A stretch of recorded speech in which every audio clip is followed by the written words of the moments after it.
Olá! Olá, Boa tudo bem? Boa noite! noite. Tu já tinha falado com a Mauro, te acompanho pelo Instagram e tal, né? A Mauro sempre me falar de ti, mas eu não te conhecia. E eu queria saber quem é a Kátia. Quem é a Kátia?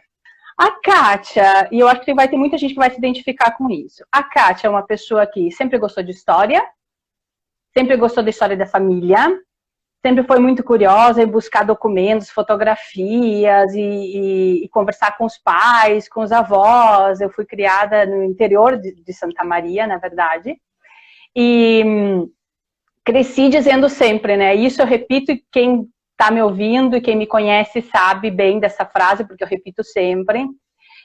Sabe, mãe, um dia eu vou ir para a Itália. E eu tinha 6 anos quando eu disse isso. Quando eu dizia isso, eu preparava a minha mala, e eu digo, hoje eu brinco, la valigia di cartone, né? A imagem do imigrante, porque a minha avó contava, porque a mãe dela tinha imigrado para o Rio Grande do Sul. Sabe, mãe, um dia eu vou para a Itália. Passam-se os anos, minha mãe me dá um globo, um mapa, né, um globo, de presente, e praticamente era o meu brinquedo preferido. O que vocês acham que eu achei na hora, que país eu achei na hora, o Brasil ou a Itália? Imagina. A Itália. E eu adorava ouvir as conversas da minha avó falava só em italiano, ela não falava praticamente português, então a gente conviveu muito com a minha avó.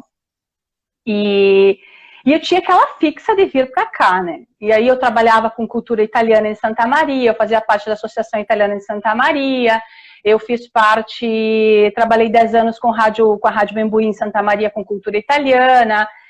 E uma coisa, na verdade, uma coisa puxou a outra, né? Era a minha essência, era falar de mim, contar a minha história. Então, essa é a Kátia. E que transmite o amor por tudo aquilo que viveu, por todas essas histórias. Quando eu vou nas cidades, eu olho e digo, puxa vida, quem é que me disse que era dessa cidade mesmo? Teve alguém que entrou em contato comigo, vai lá procurar para tagar, para marcar a pessoa, porque eu faço isso com amor e com paixão mesmo, compartilhando esses momentos nas minhas redes sociais, porque a Kátia é essa, né? É um pouco cidadã do mundo, mas com o coração dividido entre o Brasil e a Itália. Legal. Vamos falar entre santamarienses, né? Então, assim... Me conta um pouquinho dos teus livros e qual das histórias que mais te marcou? Olha, Mauro, hoje eu estava pensando nisso, sabe? Eu vou mostrar, embora a câmera seja virada. Esse foi o primeiro livro, que se chama Senza Ritorno. Senza Ritorno. Ok. 2004, onde a gente cria um personagem, trabalha com a gente, porque tem outra pessoa que criou o personagem, e trabalha com crianças. Eu trabalhei muito com esse livro, ele está em português, italiano. E foi muito interessante, me deu um resultado muito legal com as crianças, que é o meu público e que eu gosto muito de trabalhar, que é o público que eu gosto mais de trabalhar. No ano seguinte, 2005, Mordaça Verde e Amarela. E vocês podem ver, e aqui entra a questão da cidadania, que é muito bacana essa coisa, né? Kátia, que não tem nada a ver o acento, mas Kátia, Dalmolin junto. Dalmolin... O meu é separado, né? O meu é separado, hoje é separado, porque quando eu fiz o processo da cidadania, eles não me deixaram, eu tinha que ter o sobrenome igual ao meu antepassado. O meu bisnono tinha o sobrenome Dalmolin separado. Então depois eu tive que trocar, e justamente em 2018, eu lancei o Ti Tasi Sempre Ti Parli Mai, Kátia Dalmolin separado. E esse também, que é o outro, esse preto foi foi lançado aqui na Itália. Esse aqui foi lançado no Brasil e está bilíngue em italiano, ou vêneto, italiano. Então, assim, essa questão de trocar de identidade, no meu caso, foi bastante simples, porque era só separar o sobrenome. Meu pai tem ainda o sobrenome junto. Então fica muito estranho, assim, sabe? Uma parte da família tem o sobrenome atacato, como eles dizem, né? Junto, e outros têm o sobrenome destacado. E eu tive que tirar também o sobrenome da minha mãe, da minha certidão, eles não me deixaram. Então, no Brasil, eu sou Kátia Regina Calegari Dalmolin, aqui eu sou Kátia Regina Dalmolin. Mas isso para dizer, esses são os meus livros. Não tem só a Kátia nesses livros, obviamente. São livros que foram organizados por mim, que tem os meus textos, mas que tem pessoas que eu quero muito bem e que participaram, né?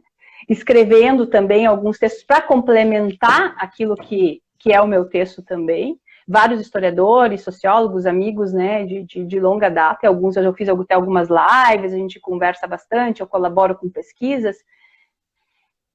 E eu pensando nessa questão, olha, se tu me perguntar qual é a história que me marcou mais, eu vou te dizer sim, me marcou dos livros, da pesquisa histórica para os livros, eu posso te dizer 2 nomes que eu me emociono, realmente me emociono muito quando eu falo dessas 2 pessoas, que é o seu Segabinazzi, de Dona Francisca, que me contou com muita... Ele está no meu documentário, porque tem um documentário também que acompanha os livros. Ele me contou com muita tranquilidade, com muita serenidade a história dele, com muita dignidade a história dele. Ele foi preso com 18 pessoas em Cachoeira do Sul, porque Dona Francisca, aquela região pertencia à Cachoeira do Sul, estamos falando do interior do Rio Grande do Sul. Por quê? Qual é o crime que essas pessoas cometeram? Eles estavam cantando em um filó, quel massolin de fiori, em um período que não se podia. Não se podia fazer o filó, não se podia cantar, depois a gente vai falar um pouquinho sobre isso. Então, assim, eles foram presos em um lugar, ele me descreveu todo lugar, onde vertia água, tinha que ficar abaixado, porque era muito, muito, muito baixo, claustrofóbico, ficaram 8 dias ali. Tinha gente de bastante idade, tinha água no chão, não passaram fome porque tinha uma pessoa que ajudou, que levou também colchões, cobertas, em pleno inverno, em julho, e a gente sabe no Rio Grande do Sul quanto frio é nesse período.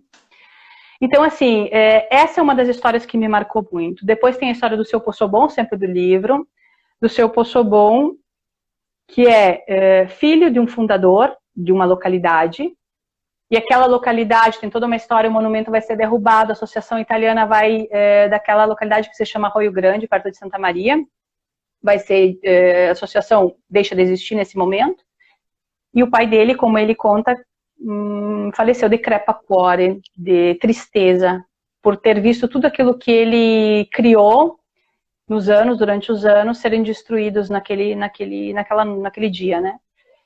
Mas por que me chamou a atenção? Porque ele conta um episódio que numa venda chega uma pessoa e diz, ele está tomando um trago para nós seria uma cachaça, né? Uhum. E ele diz uma palavra em italiano, e a polícia entra nesse momento e diz para ele em italiano, em português, seu velho sujo, eu não te levo preso porque tu não tem condições de caminhar e tu tem uma certa idade, mas agora de castigo tu vai tomar o teu trago de pé, de castigo, para aprender que não se faz isso. Então tinha muito abuso de poder nesse período, né? Então, depois, vasculhando um pouco as minhas histórias de imigração, repensando, não tem uma história específica, mas tem várias histórias de superação, de pessoas que...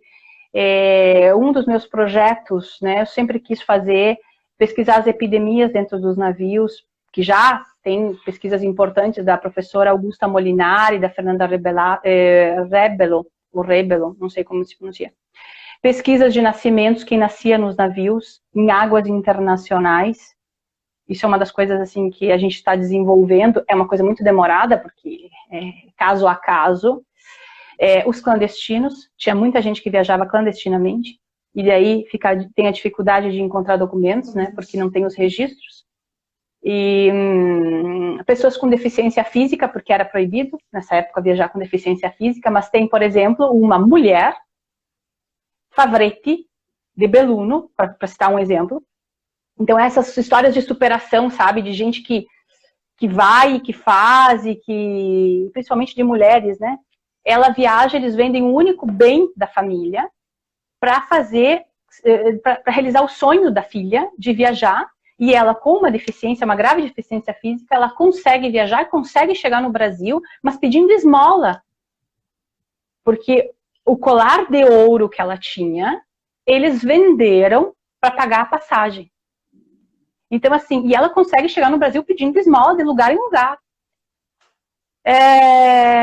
Ana Heck, um outro nome importante, que viaja, viúva, com filhos, sozinha, cria depois tem uma localidade no Rio Grande do Sul que se chama Ana Heck, porque ela fez toda uma...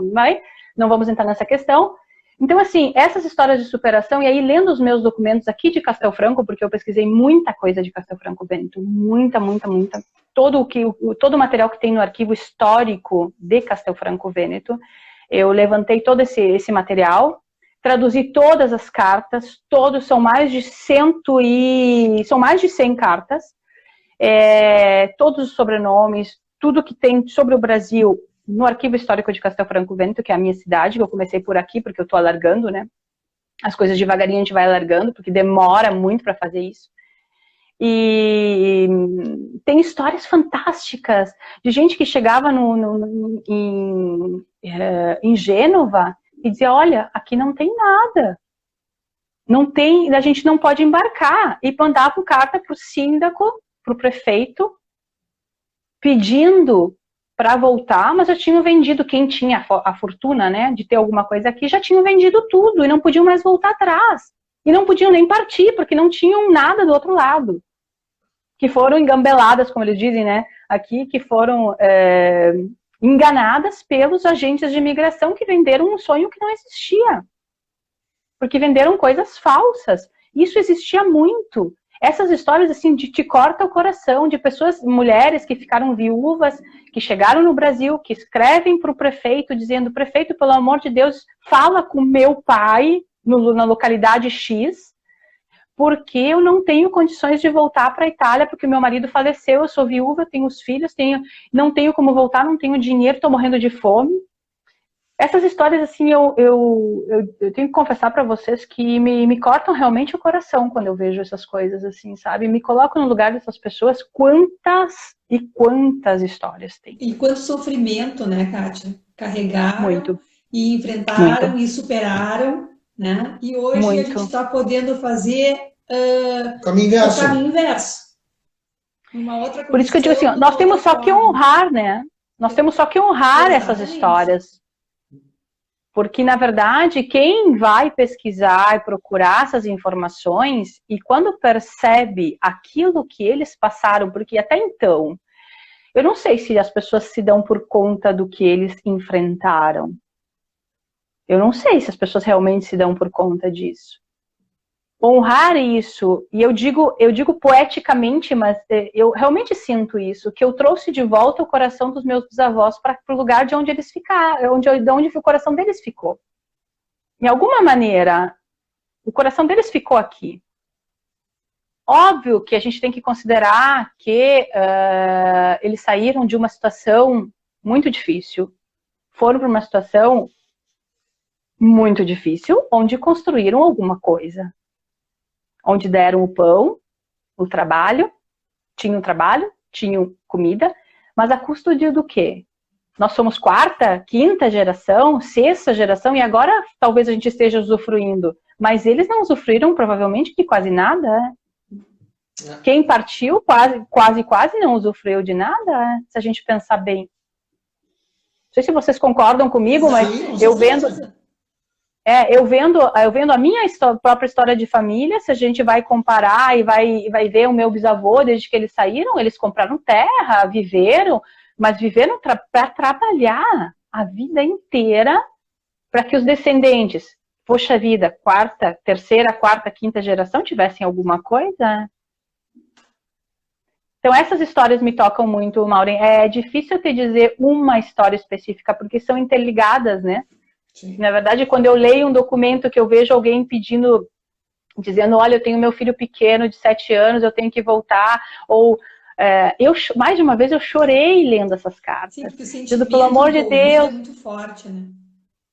Eu fico pensando, gente, eu tô com uma carta na mão de alguém que foi para o Brasil, que construiu uma família no Brasil, que está pedindo informações para alguém que ficou aqui na Itália, para o prefeito, para falar com a família, dizendo, olha, diz para o meu pai que está tudo bem, diz que eu tô com a cabeça, que eu tenho a cabeça no lugar, que eu vou arrumar uma boa esposa. Então, assim, ou que eu construí alguma coisa, ou que aqui está tudo bem. E aí eu fico pensando, mas poxa vida, mas lá, e se alguém está procurando esse material?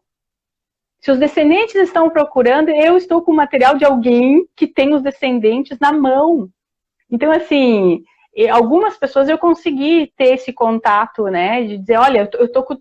O teu parente era de Castelo Franco? Sim, de Castelo Franco. Olha que eu tenho uma carta dele aqui na minha mão. Mas, assim, isso foi fantástico, poder encontrar, né, esses dois lados, assim. Só que, por outro lado, eu fico pensando, a minha família, eu pesquisei, e agora eu estou me dedicando um pouco mais, mas a gente sempre deixa para fazer as coisas dos outros. As nossas a gente deixa sempre por último, né? Eu estando aqui tanto tempo, poderia já ter feito muita coisa da minha família. No final das contas, não fui fazendo conforme dava, né? Tem muitas coisas que eu quero aprofundir da minha família. Que dizem que ficou um irmão do meu trisnono, ficou aqui, etc. Também. Mas, assim, eu acho isso fantástico. Eu não quero procurar parentes, mas eu acho isso fantástico. Sim, tu quer a história, né? A história, o que ocorreu naquela época. Eu acho que isso, assim, eu tenho uma sede de procurar essas informações, que eu não sei explicar de onde vem. Tenho muito prazer de ajudar as pessoas. Eu não trabalho com cidadania. Eu não trabalho necessariamente, eu trabalho com pesquisas, mas não com pesquisas para outras pessoas. Por exemplo, genealogia. Eu não pesquiso genealogia, mas obviamente que eu pesquiso histórias de vida, e histórias de vida, no final das contas, é sempre genealogia, né? Então, assim, saber que tu está contando a história da imigração através de algumas histórias de vida, isso é muito, muito, muito interessante. Tu poder dar um rosto para essas pessoas é interessante. Não é mais um fenômeno imigratório de não sei quantas mil pessoas, etc, etc. É o fulano de tal que saiu com o navio, que viajou até a localidade X, que comprou um pedaço de terra, que depois se transferiu para outra localidade. Então, eu acho que isso é a coisa que rende o trabalho mais fascinante, porque nós estamos falando de pessoas, não mais de um sobrenome, que às vezes não tem um rosto, né? Uma identidade, às vezes. Como é que o nome do teu primeiro livro é? Senza Ritorno. E como é que nasceu esse livro? Como é que começou essa ideia? Na verdade, o Senza Ritorno, que o meu perfil Instagram é Itália Senza Ritorno. O Senza Ritorno é não voltar, mas não voltar a Kátia, não voltar atrás. Os italianos que não poderiam, que não tiveram a possibilidade de voltar. Então, o objetivo principal era esse. É como a minha avó que brilhava os olhos falando de uma cidade italiana que ela nunca conheceu. Se emocionava se emocionava ouvindo falar da cidade dos antepassados que a mãe dela contava, que os pais dela contavam, mas ela nunca esteve aqui. Então, assim, o Senza Ritorno é isso. É o coração, é a vontade de conhecer as origens. Então, é esse amor por algo que tu não sabe explicar. Eu digo para as pessoas, né? Me explica o que é saudade. A saudade em italiano é a nostalgia. Não. Tu pensa agora numa coisa que tu sente uma falta, que te dói o coração. Qualquer uma coisa, uma pessoa, um momento, um lugar, mas que te dói o coração e que tu não consegue descrever com uma palavra. Isso é saudade. E para mim isso é Senza Ritorno. Eu posso equiparar as coisas, porque para mim isso é Senza Ritorno. Senza Ritorno eu tinha uma saudade de algo que eu nunca tinha vivido. Eu vim para a Itália às vezes eu olho alguns lugares, não sei se isso acontece com as outras pessoas ou se sou eu que sou pirada, gente, porque realmente, assim, ó, eu acho que eu não sou, às vezes eu brinco disso, eu não sou normal, não é possível que eu veja determinadas coisas e pare na frente de determinadas casas, lugares, e comece a chorar, me emocionar, quase como sentir uma falta de uma coisa que eu não vivi. Não sei se isso acontece com as outras pessoas. Pessoal, vocês que estão assistindo, vocês que estão nos vendo, acontece isso com vocês também? Maura e Tarcísio, acontece? Porque aí eu fico mais tranquila. Porque realmente eu começo a me preocupar com essa situação. Por exemplo, a primeira coisa que eu fiz, quando eu vim para cá, eu fui conhecer o lugar dos meus antepassados. A primeira coisa. A primeira. E é aquela sensação de nunca ter saído daqui. Estranho isso, né? Talvez eu conhecesse tão bem. Olha, tem gente que está escrevendo, entendo perfeitamente. Talvez eu sinta essa falta, essa saudade de alguma coisa que eu nunca vivi. E eu chego nesses lugares, quando eu levei o meu pai, na igreja onde foi batizado o meu bisavô, que é o seu avô, o avô dele, que ele conheceu. Praticamente eu olho todas me vem em português, os vidros vitrôs, né, da igreja, tinha o nome do meu avô e de todos os irmãos do meu avô. Nos vidros da igreja onde ele foi batizado, o meu bisavô, o pai do meu avô. E eu levo meu pai para conhecer, meu pai se ajoelha embaixo do vidro, exatamente sem ver, sem perceber, do nome do pai dele. É uma série de coincidências, eu sei. Mas aquele momento te joga com emoção, porque aí tu já quer fantasiar, eu sou muito poética, eu gosto muito dessa coisa do olhar poético sobre as coisas, em cima das coisas, né? Então, assim, eu passei todos esses lugares, tentando imaginar, mas o que existia, o que tinha, o que não tinha, mas onde é que será que eles moravam, como é que eles vinham, como é que eles viviam, tentando reconstruir essas coisas. Eu acho que esse turismo de genealogia, esse tipo de coisas, é uma coisa que só tem a nos enriquecer, porque nós acabamos conhecendo a nossa identidade, a nossa origem através disso. Porque se a gente está aqui hoje, e eu digo que eu nasci no Brasil, foi porque eles tiveram que migrar. Mas, na verdade, eu sinto muito essa falta de alguma coisa que eu não sei explicar para vocês. Tu tem e eu me emociono. Sensibilidade, né? Tu ficou com essa sensibilidade e isso é muito perceptível nos teus textos, principalmente nas tuas obras, né? Essa percepção de tudo isso. É que, na verdade, Maura, eu vivo, por exemplo, Titase sempre. Titase sempre é uma frase que foi utilizada várias vezes por várias pessoas. O que eu escrevo no livro são depoimentos que eu, ao longo dos anos de pesquisa, desde 97, quando eu entrei na Universidade Federal, na Universidade Franciscana de Santa Maria,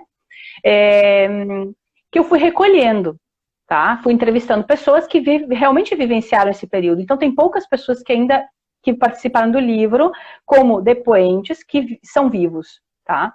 Então, assim, testemunhos ou depoentes. Então, assim, o que acontece? Eu revivi isso com eles, na verdade, né? Sentia muito, muito meu, assim, quando eu conto como se fosse eu vivendo aquela situação, porque eu fiz amizades, aí eu fui uma vez, 2, 3, 4, e a gente tomava café junto, tomava chimarrão junto, e eles me contavam as histórias. Então, assim, o Titase sempre, eles diziam para as crianças, Tase, Zito, não fala, porque não se podia falar outra língua que não fosse o português. Vocês não podem ver, mas eu estou toda arrepiada. Quando eu falo essas coisas, eu revivo esses momentos. Realmente isso acontece, sabe? Porque os adultos repetiam para as crianças essa questão dos silêncios. Até hoje as pessoas no Rio Grande do Sul têm medo, acreditem, gente, têm medo de falar sobre isso. Porque tem sempre o filho o fulano que perseguiu, a família que perseguiu, a família que foi perseguida. Tem muito silêncio sobre isso. Mas eles usavam muito essa frase, né? Então aconteceram vários episódios muito marcantes.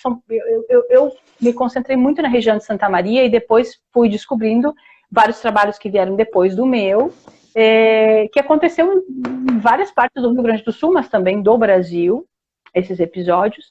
Mas o interessante, assim, é contar as histórias. Eu me focalizei em contar histórias verdadeiras, através do depoimento oral, mas também através de documentos. E eu tive muita sorte também de, no início da minha história acadêmica, de gostar sempre de história, porque por isso que eu digo que eu sou estranha, né? Quando eu tinha 15 anos, eu comecei a trabalhar com a Rádio Membuí de Santa Maria, 14 para 15 anos, e trabalhei por 10 anos lá. Então eu tinha um programa de cultura italiana. Então, através do programa de rádio, que eu produzia e apresentava, eu conheci muita gente. Então, eu fiz muita amizade com ex-pracinhas, pessoal que fez a Segunda Guerra Mundial, soldados não, pessoal, porque senão fica chato, né? Às vezes escapa. Com emigrantes. Então, assim, eu conheci principalmente 4 na região de Santa Maria que me marcaram. O seu Severino Bellinazzo, que, olha, era uma pessoa fantástica, que ele era da cidade de Maróstica, daí ele me contava todo, ele viajou, ele tinha 9 anos, então ele tinha bem em mente a viagem, toda essa... E eu tive a sorte de conviver, entre aspas, com essas pessoas e absorver essas histórias. E eu tento transmitir em alguma maneira, Maura. Tento transmitir, não sempre através da escrita a gente consegue, porque muitas vezes, assim, tem muitas coisas que a gente quer contar, e quando tu escreve, perdem aquele valor, né, emocional. É que nem tirar foto, né? Que nem tirar foto. Tu olha um lugar bonito, nossa, que lindo, puxa vida. Uma foto. Tu bate a foto, mas ela não te não dá, rende. não rende a mesma sensação que tu tá olhando, né? O olhar, a percepção, o sentimento envolvido, tudo isso conta, né? Com certeza, Tudo isso com certeza. Então, assim, principalmente ali na nossa região, então, assim, eu tive sempre essa preocupação desde o início que eu cheguei aqui. Claro que até junho desse ano, o ano passado, eu estava falando, o ano passado, exatamente nessa época, eu estava no Rio Grande do Sul e eu fiz uma turnê de 30 dias no Rio Grande do Sul, fazendo vários eventos em escolas e não só em escolas, mas também em escolas. E trabalhando com essa questão do Kitaz e sempre contando essas histórias. Vocês acreditam que todas as noites, quando eu fazia nas escolas de dia, para as crianças e para os adolescentes, contando a cultura italiana e outras coisas, e de noite, né, para a comunidade, né? Vocês acreditam que todas as noites nós choramos? Todas. Não teve uma que eu não me emocionei. Porque tinha sempre pessoas no público assistindo, que se identificavam, que contavam, ou que, em alguma maneira, quando eu terminava tudo, vinham lá, me abraçavam, mas aquele abraço que só a gente sabe, né? Que te abraçam, que te... Não sei nem que palavra usar, mas que te envolve, que diz, eu quero compartilhar contigo essa minha dor. E nós chorávamos juntos. Porque aconteceu um episódio eu quero compartilhar com vocês, muito bonito, muito emocionante. Eu estava na cidade onde eu cresci, Faxinal do Soturno, perto de Santa Maria. Já era emocionante para mim, porque eu já choro e me emociono, eu disse que... então já era a situação, já ver todos os meus professores sentados me assistindo, né? Já era uma situação já bastante emocionante, né?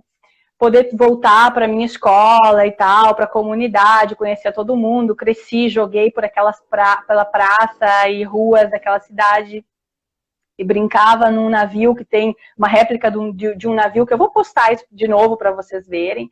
E eu dizia, eu vou para Itália, e brincava naquele navio, um navio da imigração, nessa cidade, né? Faxinal do Soturno. E tinha um senhor que ele chorou todo o tempo. E eu não podia olhar para ele. E eu estava contando uma história que ele vivenciou, só que eu não sabia que ele também tinha vivenciado diretamente aquela história. Quando eu terminei a minha fala, eu chego perto da família, me chamou e tinha sido homenageado naquele dia, né? 80 e poucos anos e tal. A família me chamou e me disse, Kátia, ele quer falar contigo. Ah, que prazer e tal. Não, porque ele quer te contar uma coisa. Na verdade, eu chego perto, me sento, eu digo, tudo bem, como é? Parabéns pelo prêmio, né? Ele disse, eu quero te contar uma coisa, com os olhos cheios de lágrimas, emocionado, muito emocionado. E, na verdade, vocês acreditam que ele se apoiou na mesa, né, no rosto, assim, e chorou todo o tempo. Chorou, um choro assim, de soluçar, gente. Não conseguiu me dizer uma palavra. Aí eu disse, eu olhei para a família dele, eu nunca me senti tão constrangida de não poder fazer nada, né? E aí eu disse, mas o senhor não tem que me contar nada. O senhor não tem que me contar. E por quê? Porque eles tinham sido presos naquela época, porque eles tinham sido perseguidos na época de Getúlio Vargas, que é o que eu conto no livro de Tazzi, né? Nos livros. E ele, na verdade, ele queria me contar, mas ele não conseguia. Porque ele estava tão emocionado que ele não conseguia me contar. Então são essas histórias assim que eu conto no livro. São histórias de pessoas reais, que vivenciaram um período muito difícil, onde não se podia falar. O italiano, o alemão. Eu não estou falando, gente, desculpa, com isso, que não tinham fascismo, nazismo, integralismo, muito pelo contrário, tá?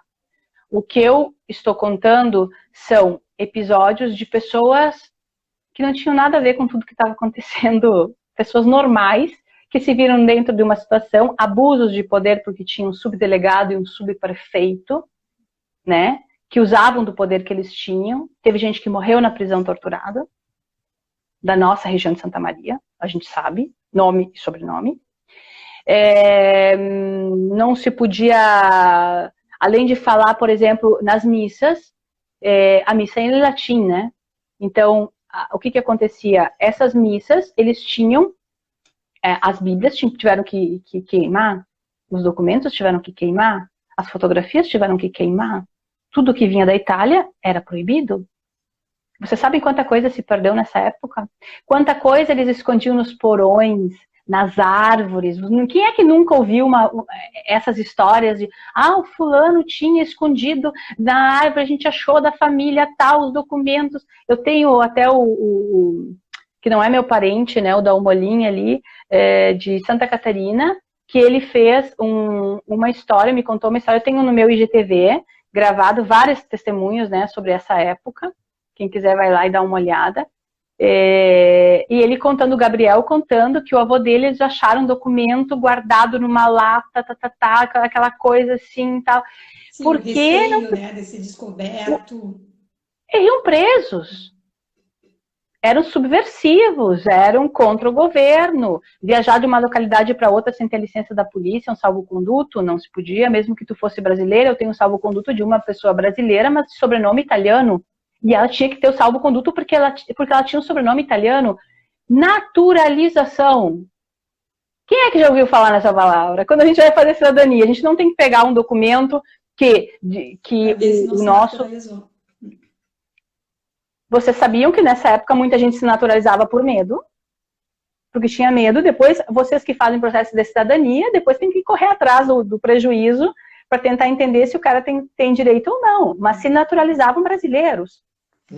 Então, vê que as coisas estão ligadas, que não são tão longe do que aquilo da nossa realidade, né?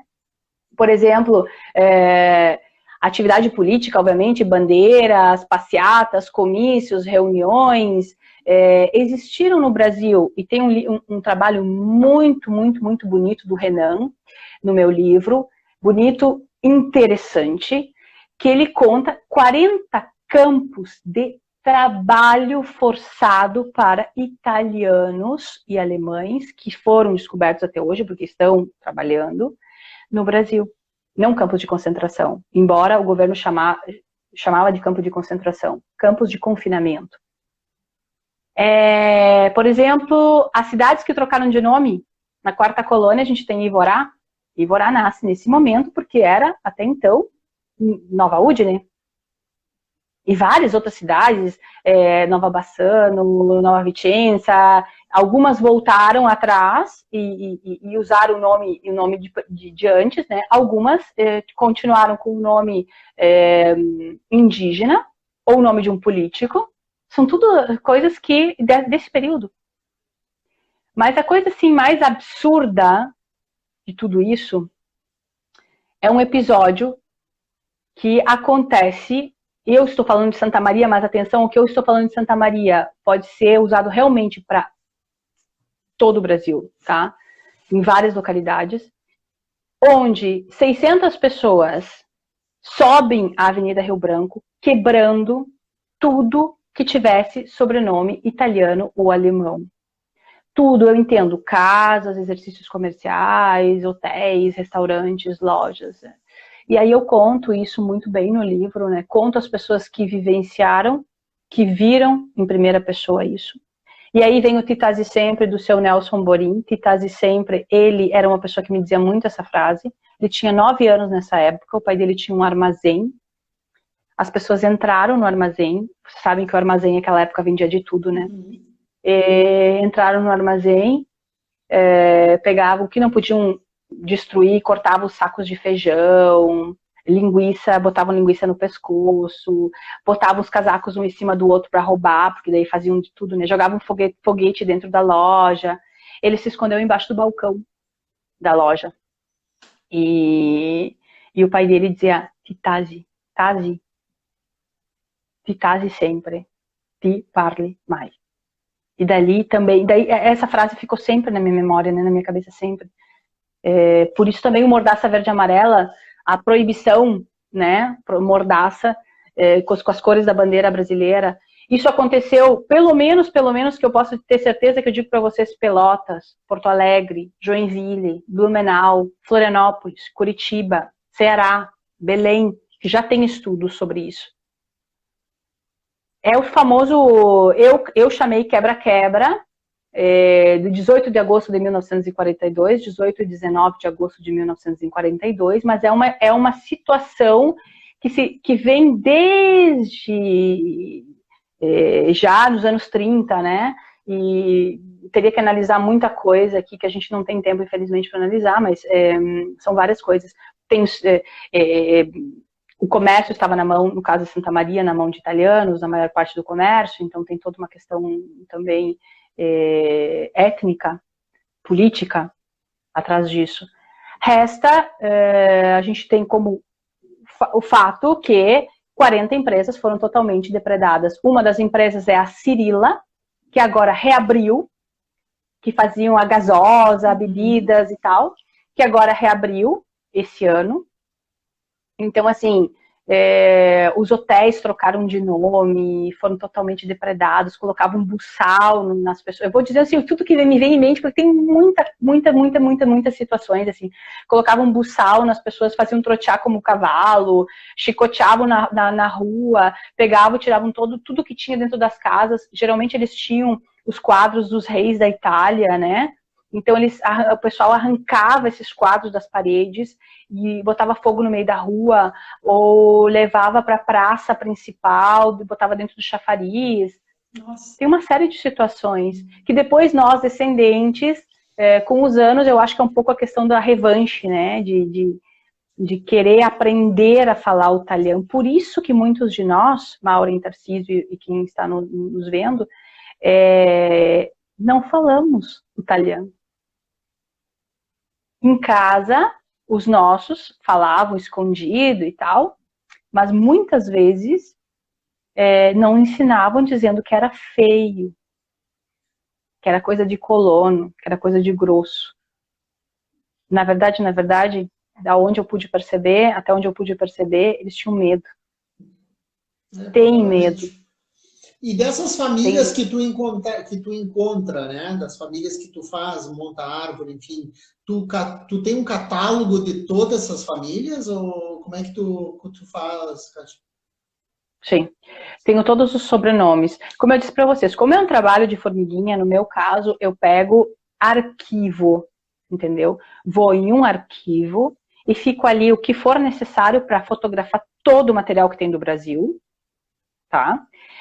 selecionar tudo, coloco no computador, transcrevo tudo pro italiano, que muitas vezes tem umas escrituras que nem italiano não é dialeto, não é italiano, tu nem sabe o que é, porque realmente nisso eu tenho muita sorte, porque meu marido é italiano, ele me ajuda muito, porque tem palavras antigas, gente, tem palavras realmente muito antigas, difíceis de traduzir, claro, que não se usa, ou termos muito técnicos que ele usava no trabalho, né?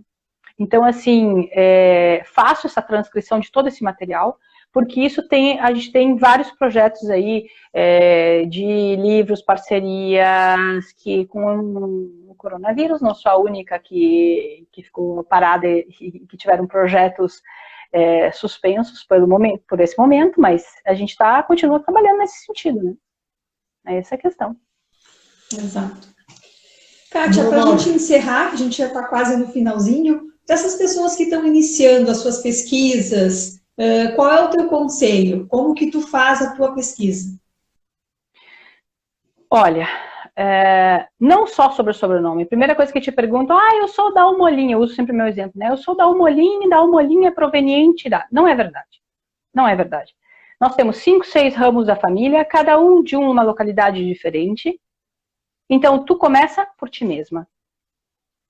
Eu, Kátia, os meus pais, os meus avós, entrevistando, juntando material, juntando informações, juntando documentos, fotos e tudo que tu puder. Dali tu volta, né? Quem era o meu bisavô? Ok, mas meu bisavô, onde é que ele se estabeleceu? Porque aí é importante, aí começa o primeiro passo. Se ele estabeleceu na 4ª colônia, nós temos um registro no Centro de Pesquisas Genealógicas de Nova Palma. É um primeiro passo, né? Por exemplo, se ele se estabeleceu na Serra Gaúcha, tem vários livros sobre isso, tem vários arquivos. Então, eu vou num arquivo específico para ver isso. Não é que eu pesquiso pelo sobrenome, porque senão, o Ângelo da Almolim, que era o meu bisavô, tem vários. E aí tem toda essa questão que a gente não pôde falar, e eu lamento, da questão, por exemplo, da Menda, que era um sobrenome que eles davam, era um apelido que eles davam, que às vezes não tinha nada a ver com o nome. Então, isso também é importante a gente conhecer. Um dos meus bisavôs se chamava Silvio Ferron, e ele era conhecido como Silvio Barcaro, por exemplo. Essa é uma menda, é um sobrenome, é um apelido. A cidade de Chioggia, aqui em Veneza, eles têm um registro. Só uma família são 7.700 pessoas com o mesmo sobrenome. Então, eles usam o registro, eles usam a amenda no registro, para saber quem é quem. Porque quantos Ângelo, Giuseppe, Giovanni, Maria podem ter com o mesmo sobrenome? Então, isso é importante a gente conhecer. E voltando, depois tem, obviamente, a internet, todos os sites que são para a questão de cidadania, tá? Não cito nomes, mas tem vários sites. Pesquisar, obviamente, no Google, os meios de comunicação, Facebook, grupos de família, para ver, porque às vezes você encontra também, nem sabe, mas tem vários livros de família, que tá na moda isso também, né? Tem gente que de repente já pesquisou e tu nem sabe, tá pesquisando e nem sabe. Mas começo por mim mesma. Depois eu volto para os meus pais tento descobrir qual é a região onde chegaram os meus bisavós. Essa é a informação mais importante, porque dali vou atrás do arquivo específico daquela região, que quase sempre tem. No caso do Rio Grande do Sul, se não tem ali em Porto Alegre, mas é quase impossível que não tenha informações. Muita coisa se perde, se perdeu, é verdade. Depois nós temos, obviamente, as listas dos navios, o Museu de São Paulo, o Rio de Janeiro, ok? Mas isso é sempre depois. Porque não adianta eu começar muito atrás, eu tenho que começar por mim e ir voltando para não perder o fio da meada, porque senão nunca vou me encontrar nesse sentido. Tenho esse registro.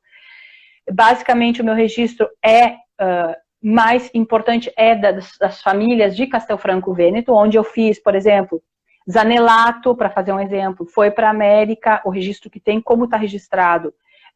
Michele, Soligo foram para a América em 1897, saíram de Santos, isso está na Anágrafe, está registrado. Ok? Pascoaloto, Torresan, foram para São Paulo com passaporte em 1887, 1888, então Carniato, Trevisan, Maróstica, Longo, Garbuio e por aí vai. Então, assim, vou pegando não uma família, várias famílias, em um único arquivo histórico. Sim, imagina quantos não tem, né? Não, eu tinha mais de 1000 fotos para analisar só de Castelo Franco Veneto. Que agora a gente já começou as cartas, a gente quase terminou de transcrever, depois tem todas as outras documentações que vinham das fundações das colônias no Rio Grande do Sul, chamando imigrantes para irem trabalhar. Então, isso também é uma documentação muito importante, atenção.